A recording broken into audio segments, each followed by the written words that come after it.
What's up guys, Jeff Tavalier, ATHLEAN-X.com. Today I'm going to show you 5 very important exercise swaps that you need to start making today. You see, there's a lot of different ways to do exercises, but the ways I'm going to show you to change to today might be the most important changes you're going to make in the next few months in your training. Let's get right to them.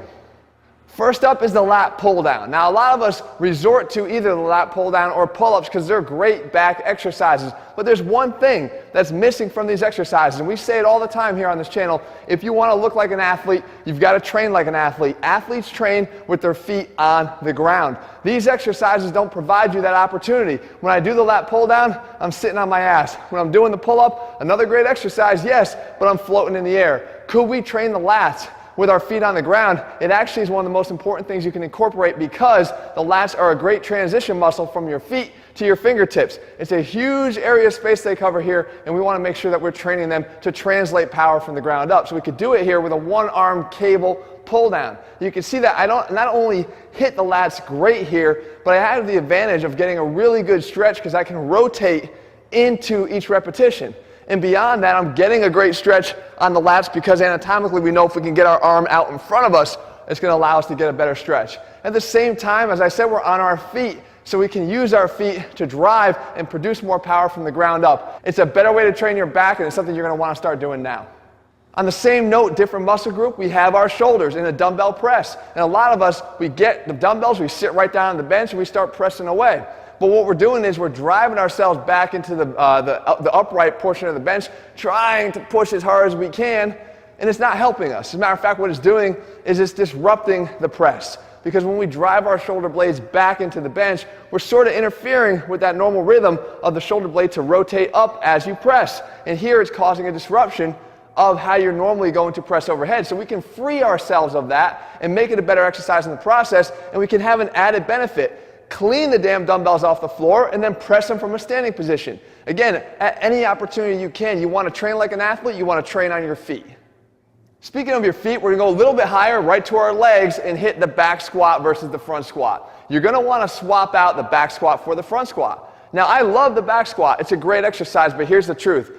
It hides a lot of flaws. If you have mobility restrictions or flexibility restrictions, you can't move your ankles properly, your thoracic spine isn't ready to squat, you're still going to be able to hide those a lot more in a back squat than you ever will in a front squat. So why do I want you to front squat? Because I want to see if you have them, and you better find out if you have them too, because you're not going to be able to safely, for the long term, continue to back squat if these restrictions are in place. So when you switch over to the front squat here, you'll see right away that you better have proper thoracic extension, the ability to keep your back upright as you go down, and your elbows have to stay up as well as you go down. If they start to sink, if your back starts to round, you probably don't have good thoracic extension, and it's going to ultimately pay its dues on your body in the back squat. You just won't see it as readily as you would on this exercise. Same thing with ankle mobility restrictions, same thing with hip restrictions. So what you want to do is reveal them here. Guys, I always say, face your form restrictions. Face them, look at them right in the face, stare at them, and do something about it.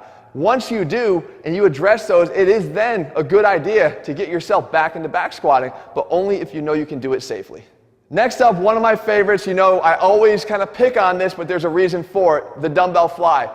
If you do a dumbbell fly, it's time to switch to something else. Guys, I always say the risk-reward ratio on this exercise is simply not there. Realizing that there are other ways to adduct your arm across your body and not subject that anterior shoulder capsule to the stresses that you get at the bottom of a fly. You can literally see it here. It's an unsupported arm out there floating in the open. I don't care how light the weight you go, but you don't have to have that. Not when you could do another variation, which, by the way, will get you back on your feet. And this is our 3D crossover.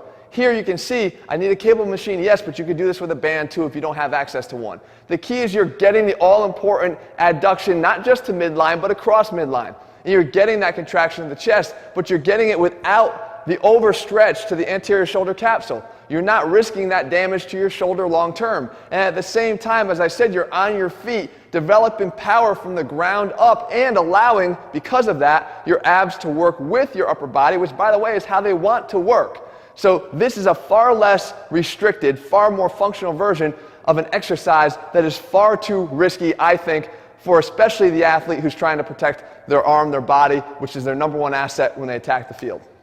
And finally, on that same note, shoulder troubles, guys, if you are upright rowing, stop right now. I tell you all the time, there is no good way to do a shoulder upright row. There's no good way. I don't care if you're using an easy bar. I don't care if you're stopping at the nipple. I don't care what you're saying. The act of literally lifting your hands here with the elbow leading the way is placing your arm in internal rotation. As soon as you put weighted internal rotation and you try to crank out rep after rep, especially if you think you're going to go lighter and go higher reps, you're asking for impingement in your shoulder. You're asking for a problem. Again, it's a very simple switch. Go to dumbbells, and when you do them, do the high pull like I'm showing you here. The simple switch is a very, very significant one. Instead of letting your elbows lead your wrists, let your wrists lead your elbows. That will take an arm and a shoulder that's in internal rotation into external rotation, which will clear a lot more room in the shoulder joint, allowing you to do this exercise safely. You can still see the shoulder is getting a hell of a workout here. But at that same time, I'm protecting the shoulder joint, which is going to be key. You can't do anything with your shoulders if your shoulders are beaten up. So let's start making this switch today. And finally, I've even got a bonus one here for you. We're going to go to the biceps, and we're going to pick on the concentration curl. Now, I don't have a problem with the exercise per se, because it is just a curl. After all, almost every single option that we have for our biceps is some form of a curl, whether it be a barbell curl, a spider curl, this concentration curl, an alternating dumbbell curl, an incline curl. They're all curls. We have a limited variation on what we can do to this joint to train the biceps. However, this one is the most ridiculous of them all. I look like a statue here, literally sitting, the thinker. It's not a function. I'm sitting on my ass with my arm hanging between my legs. There's a lot better things you can do, namely getting on your feet. I don't care what version of a curl you do, but get on your feet. But once you're there, you're better off if you can move both dumbbells at the same time. It's going to require a lot more stability through your core to handle, let's say, the 40 and 40 in each hand, the 80 pounds to prevent your body from leaning backwards. You're going to have to brace with your core versus maybe 40 pounds at a time. So I like the simultaneous curling of the dumbbells done on your feet rather than sitting there on the bench in the concentration curl position. So there you have it, guys. There's your 5 exercise swaps, actually your 6th with your bonus curl that you're going to want to start making today. I say it all the time, if you want to look like an athlete, you got to train like an athlete.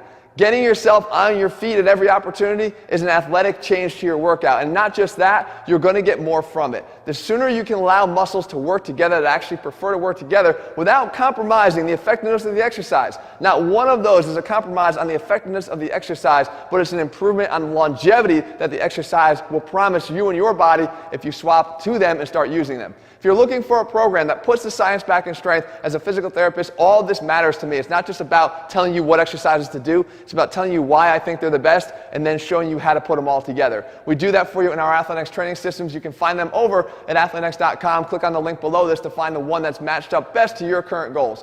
In the meantime, if you found the video helpful, leave your comments and thumbs up below. Let me know what you want me to cover here in a future video, and I'll do my best to do that for you. All right, guys, see you soon.